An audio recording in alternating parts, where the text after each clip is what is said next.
Hello student, एक इसी technical classes में आपका स्वागत है। आज हम आपको कराने वाले हैं top 30 question in ESGP 5th semester में, जो आपके इलेक्ट्रिकल स्टूडेंट के लिए है।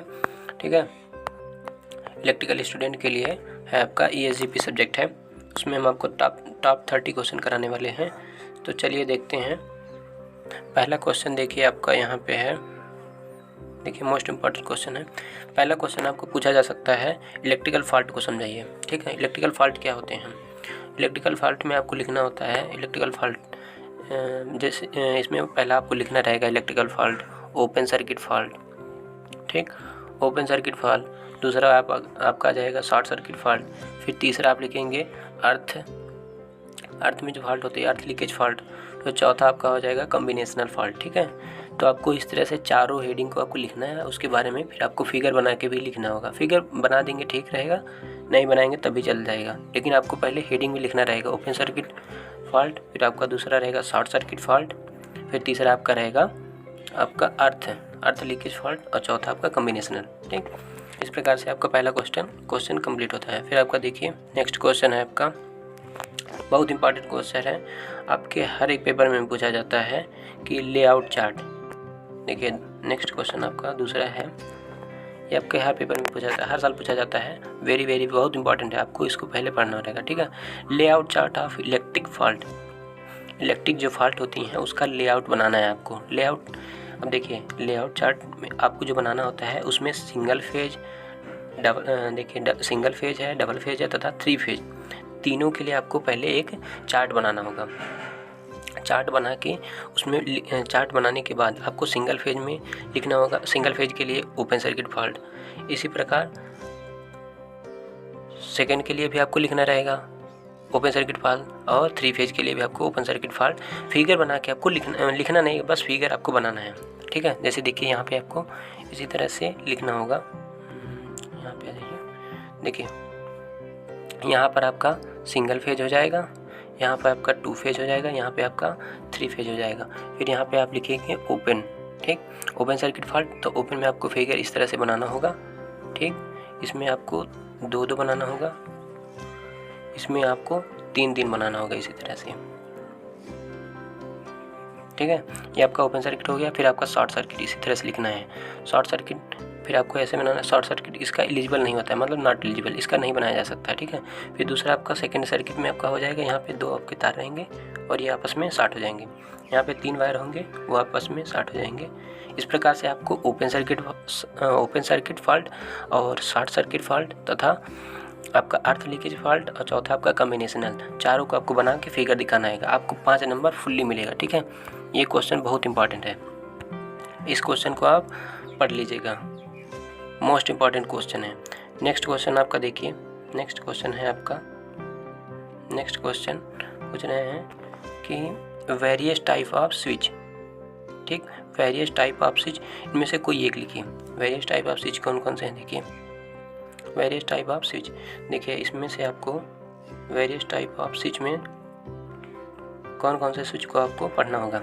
वेरियस टाइप ऑफ स्विच, इस प्रकार से आपके स्विच दिए गए हैं, जिसमें फ्लोटर स्विच है, नाइफ स्विच है तथा पुश स्विच है, और चेंज ओवर स्विच है, आपका रोटरी है, इसी में आपका रोटरी कैम स्विच है, रोटरी ट्रैप स्विच है। फिर आपका देखिए यहाँ पे टेम्परेचर। सबसे पहले आपको जो इम्पोर्टेंट क्वेश्चन है हम आपको वो बता रहे हैं। स्विच में आप सबसे पहले आप टेम्परेचर स्विच को पढ़िएगा, फिर आप नाइफ को पढ़ लीजिएगा, और रोटरी कैम और फ्लैगिंग को छोड़ दीजिएगा। आपको पहले टेम्परेचर पढ़िएगा, फिर आपका रोटरी, फिर आपका नाइफ और ये आपका फ्लोटर। इन सारे स्विच को आप अच्छी तरह से पढ़ लीजिएगा, बहुत इंपॉर्टेंट है, बहुत ज़्यादा इंपॉर्टेंट। ठीक है, टेम्परेचर को आप पहले पढ़ लीजिएगा, आपका यहाँ पे स्विच हो जाता है। फिर देखिए आइसोलेटर, नेक्स्ट क्वेश्चन आपका है। नेक्स्ट क्वेश्चन में पूछा जा सकता है आइसोलेटर क्या होता है। आइसोलेटर का देखिए, आइसोलेटर जब आप लो लेवल पर कॉन्टैक्टर को ओपन करते हैं तो उस समय आप स्विच का प्रयोग कर सकते हैं। ठीक है, स्विच का प्रयोग करते हैं। आइसोलेटर होता क्या है पहले हम आपको बता दे रहे हैं। देखिए, जब आप लो लेवल पर किसी कॉन्टैक्टर को ओपन करेंगे तो आपको वहाँ पे स्विच का प्रयोग करना होता है। लेकिन जब आपको हाई लेवल पर किसी कंडक्टर को ओपन करना होता है, हटाना होता है, तो उस समय आप यदि स्विच का प्रयोग करते हैं तो वह जो आपका स्विच होता है वह पिघल सकता है। इसलिए स्विच का प्रयोग न करके हम आइसोलेटर का प्रयोग कर सकते हैं। ठीक है, ये हो गया आइसोलेटर की परिभाषा। ठीक है, आपको समझने के लिए हम बता दिए। अब आप देखिए आइसोलेटर में होता क्या है। आइसोलेटर में आपको सिंगल पोल लिखना होगा, ड्यूअल पोल या 3 पोल, कोई एक पोल के बारे में आप पहले आप आइसोलेटर लिखिएगा, फिर आप तीनों के बारे में लिखना चाहिए तो लिख लीजिएगा, नहीं तो आप फिगर बना के छोड़ दीजिएगा। इसी तरह से आपका ये चौथा क्वेश्चन कंप्लीट होता है। ठीक है, इसी तरह से आप लिखिएगा। फिर देखिए आपका यहाँ पे है नेक्स्ट क्वेश्चन, आपका है 5th नंबर का है, बोल रहे हैं फ्यूज, बहुत इंपॉर्टेंट है। ठीक, इसको आप पढ़िएगा, बहुत अच्छे से तरह से पढ़ लीजिएगा। फ्यूज क्या होता है, टाइप ऑफ फ्यूज। देखिए टाइप ऑफ फ्यूज, रिवाइबल फ्यूज है, नॉन वेराइबल फ्यूज है। तो आपको जो रिवाइबल फ्यूज है, आपको इसमें आपका 2 होता है। देखिए पहला होगा आपका राउंड करके, राउंड रिवाइबल फ्यूज, फिर दूसरा आपका है किट कॉट करके। ठीक, ये दोनों फ्यूज को आपको पढ़ना रहेगा। आपको यही देते हैं रिवाइबल फ्यूज के बारे में लिखिए। पहले हम आपको बता दे रहे हैं फ्यूज क्या होता है। देखिए आप ये जान गए कि इंपॉर्टेंट क्या है। 5वें नंबर में आपका ये फ्यूज पूछ सकते हैं। ठीक, फ्यूज के बारे में बता दिए। फ्यूज अब सुनिए होता क्या है। फ्यूज जो होता है आपका, जब आपका करंट एबनॉर्मल कंडीशन में हो जाता है, करंट आपका एबनॉर्मल कंडीशन है। एबनॉर्मल क्या होता है, जब रेटेड वैल्यू से अधिक वैल्यू जब करंट की प्राप्त होने लगती है तो फ्यूज में एक वायर लगा होता है। ठीक, वो पिघल कर और सर्किट में जितने भी इंस्ट्रूमेंट होते हैं सबको सुरक्षा प्रदान करता है। ठीक, यह सर्किट में सीरीज में लगता है। ये आपका फ्यूज हो गया। फ्यूज का काम होता है इंस्ट्रूमेंट को सुरक्षा प्रदान करना। ठीक है, एबनॉर्मल कंडीशन में, करंट के एबनॉर्मल कंडीशन में स्वयं को पिघलाकर और सर्किट को सुरक्षा प्रदान करना ही फ्यूज कहलाता है। ठीक है, फ्यूज के बारे में जान गए। टाइप ऑफ फ्यूज देखिए आपका 2 होता है, रिवाइबल फ्यूज, नॉन वेराइबल फ्यूज। जिसमें से आपका रिवाइबल फ्यूज जो होता है, इसी के बारे में वो पर्टिकुलर नाम लेके पूछ सकते हैं। रिवाइबल फ्यूज के बारे में लिखिए। आपका रिवाइबल फ्यूज के बारे में वो पर्टिकुलर पूछ सकते हैं, तो आपको रिवाइबल फ्यूज के बारे में जानना है। रिवाइबल फ्यूज क्या होता है, वे फ्यूज होते हैं जिसको आप एक बार यूज करने के बाद उसमें पिघले हुए वायर को फिर से हटा के आप दूसरा अच्छा वाला वायर लगा के फिर से आप उसको चलाया जा सकता है। वही आपका रिवाइबल फ्यूज होता है। ठीक है, और जिसको दोबारा यूज नहीं किया जा सकता है वही आपका नॉन वेराइबल फ्यूज होता है। तो आपको वेराइबल फ्यूज के बारे में पूछते हैं, आप इसको अच्छे से पढ़ लीजिएगा। नंबर 1 आपका आएगा रिवाइबल में देखिए आपका हो जाएगा राउंड। ठीक, राउंड करके राउंड आपका फ्यूज हो जाएगा। फिर दूसरा आपका रहेगा किट कॉट फ्यूज, इसको आप अच्छे से पढ़ लीजिएगा। नेक्स्ट क्वेश्चन देखिए आपका है यहाँ पे, नेक्स्ट क्वेश्चन HRC फ्यूज क्या होता है। HRC फ्यूज के बारे में बहुत इंपॉर्टेंट है। देखिए HRC फ्यूज होता क्या है, ये कारतूस की तरह होता है। ठीक है, यह कारतूस की तरह फ्यूज होता है। यह आपका कारतूस फ्यूज के बाद में आया है, ये लेटेस्ट माना जाता है और ये बहुत अच्छा माना जाता है फ्यूज। तो HRC फ्यूज को भी आप अच्छे से पढ़ लीजिएगा। इसका फिगर बहुत अच्छा है, आप इसको बनाइएगा। HRC फ्यूज के बारे में पहले आप लिखिएगा, फिर इसको आप फिगर बनाइएगा अच्छे से। ये भी बहुत इंपॉर्टेंट है। ठीक, इसको आप पढ़ लीजिएगा, 5 नंबर में आता है। फिर देखिए आपका नेक्स्ट क्वेश्चन है आपका HRC फ्यूज से जितने भी रिलेटेड क्वेश्चन हैं बहुत इंपॉर्टेंट, हम आपको बता दे रहे हैं। देखिए पहले आप एक छूट गया है, हम लिखे नहीं हैं, इसमें आप कारतूस फ्यूज के बारे में लिख लीजिएगा। ठीक है, कारतूस फ्यूज क्या होता है उसके बारे में आप लिख लीजिएगा। फिर आपका क्या होता है उसके बारे में जान लीजिएगा, पढ़ लीजिएगा।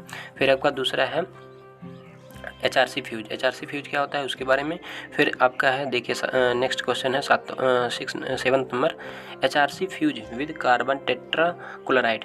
आपको पूछ सकते हैं कि HRC जो फ्यूज होता है, यहाँ पे है, सॉरी देखिए यहाँ पे है आपका, पूछ सकते हैं HRC फ्यूज CCl4। ठीक, कार्बन टेट्राक्लोराइड। ठीक, इसके बारे में आपको पूछ सकते हैं, तो इसका भी आपको अच्छे तरह से पढ़ लेना होगा।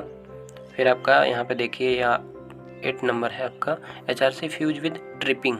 ठीक, ट्रिपिंग ये इतना इम्पॉर्टेंट नहीं है, लेकिन आप पहले HRC फ्यूज पढ़िएगा और कारतूस फ्यूज पढ़िएगा और HRC fuse with carbon tetrachloride. इन तीनों को आप अच्छी तरह से पढ़ लीजिएगा फ्यूज में। इतना जितना भी इम्पोर्टेंट था हम आपको फ्यूज में बता दिए हैं। फिर देखिए आपका नेक्स्ट क्वेश्चन है आपका सर्किट ब्रेकर क्या होता है। सर्किट ब्रेकर क्या होता है, तो सर्किट ब्रेकर भी आपको अच्छी तरह से पढ़ लेना होगा, ठीक है। सर्किट ब्रेकर देखिए आपका नेक्स्ट क्वेश्चन है सर्किट ब्रेकर क्या होता है। देखिए पिछले साल आपके ESGP जो पेपर है उसमें आपका सर्किट ब्रेकर से बहुत क्वेश्चन आया था, ठीक है। सर्किट ब्रेकर क्या होता है, इसमें बहुत सारे क्वेश्चन आए थे और भी हम बताएंगे नीचे कि सर्किट ब्रेकर आपको पहले बहुत इंपॉर्टेंट है, हम आपको बता रहे हैं, इसको आप पढ़ लीजिएगा। सर्किट ब्रेकर देखिए हम आपको 3 स्टार लगाए हैं, तो आप इसको पहले पढ़िएगा। सर्किट ब्रेकर क्या होता है जान लीजिए।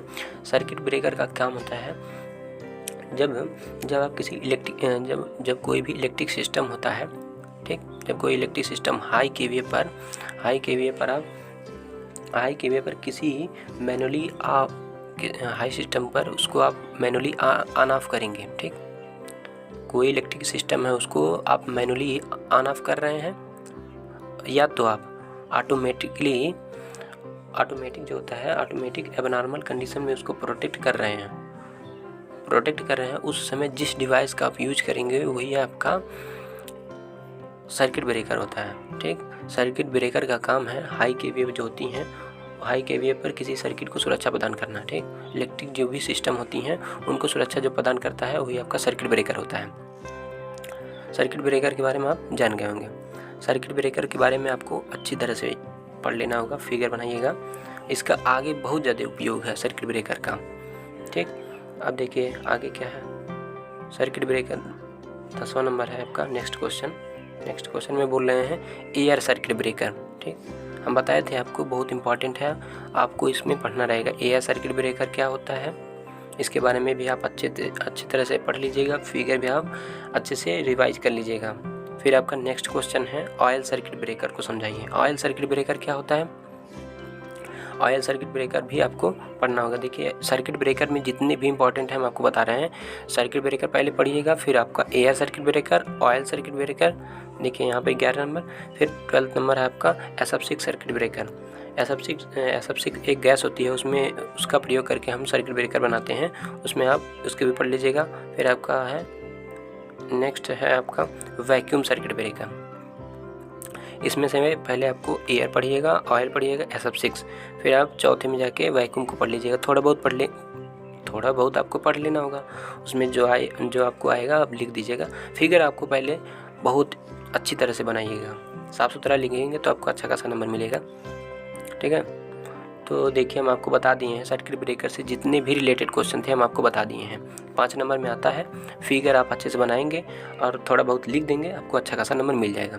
फिर देखिए रिले, देखिए हम आपको बताए थे आपको सर्किट ब्रेकर से आगे जो भी है चैप्टर है उससे रिलेटेड रहेगा। देखिए रिले आपका जो है सर्किट ब्रेकर से ही रिलेटेड है। रिले क्या होता है, ठीक, रिले जान लेते हैं।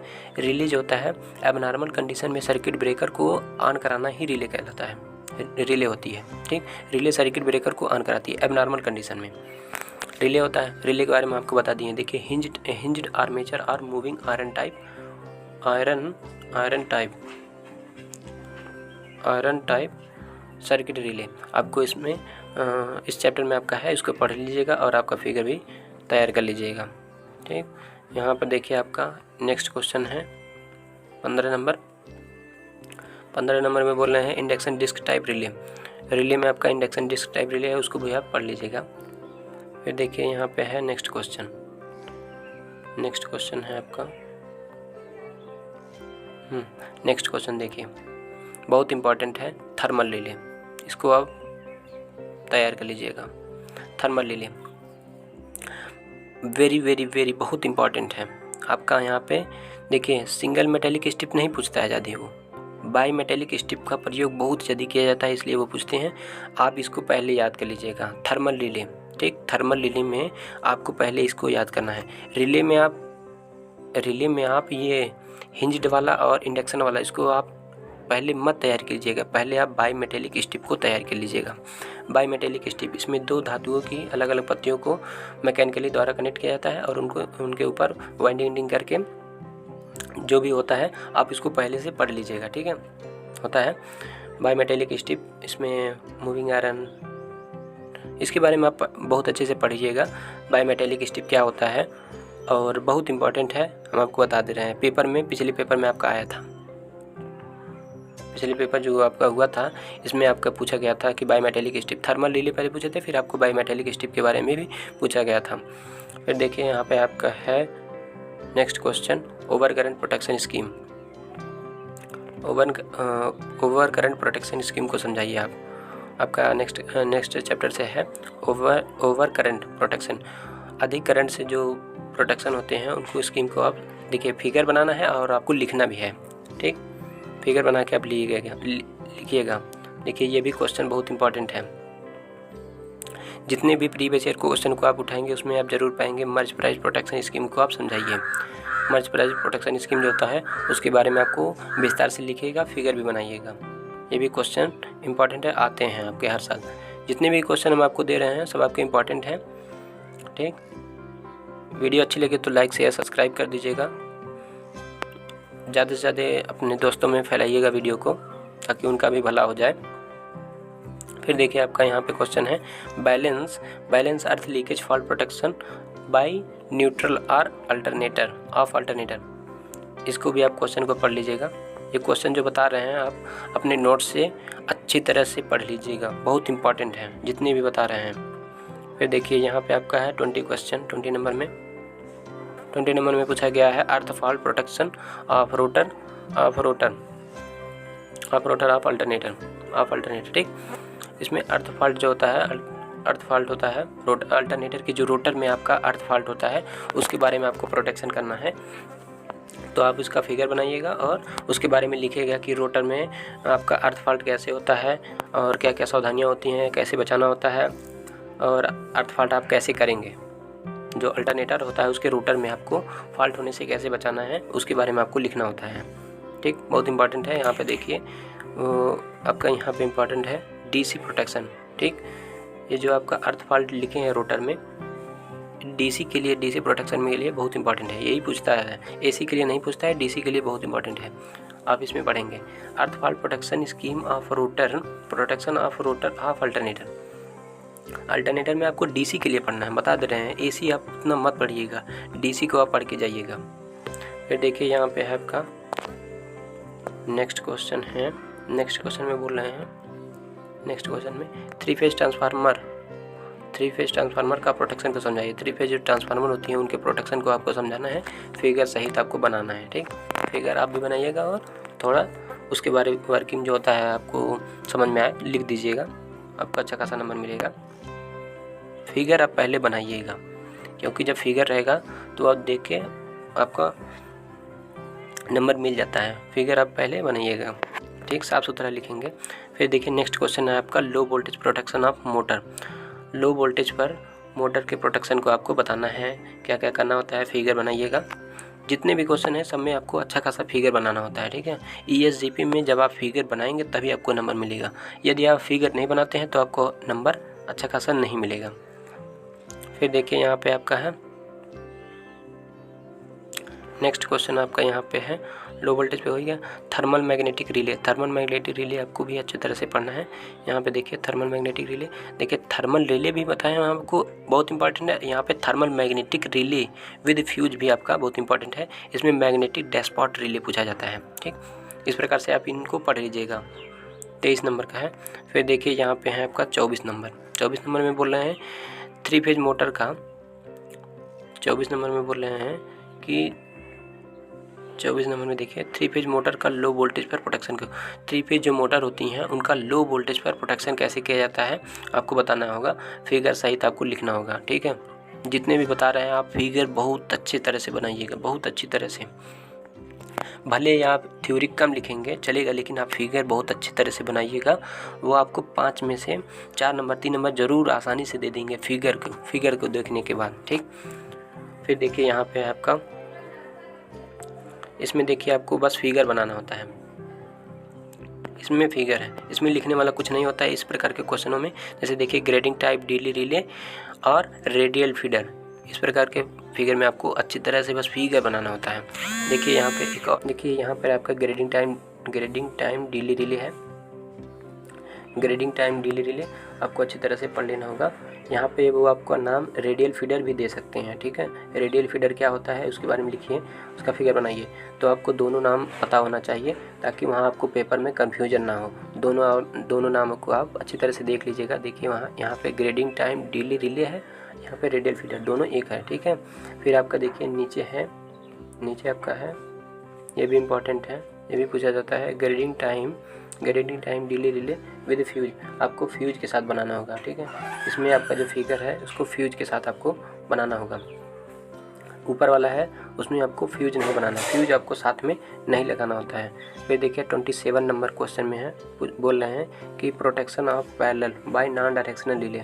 Protection of parallel bye non directional relay, non directional relay का होता है उसको आपको लिखना है। इसमें नॉन डायरेक्शनल का आपको लिखना रहेगा, पेपर में पूछते हैं।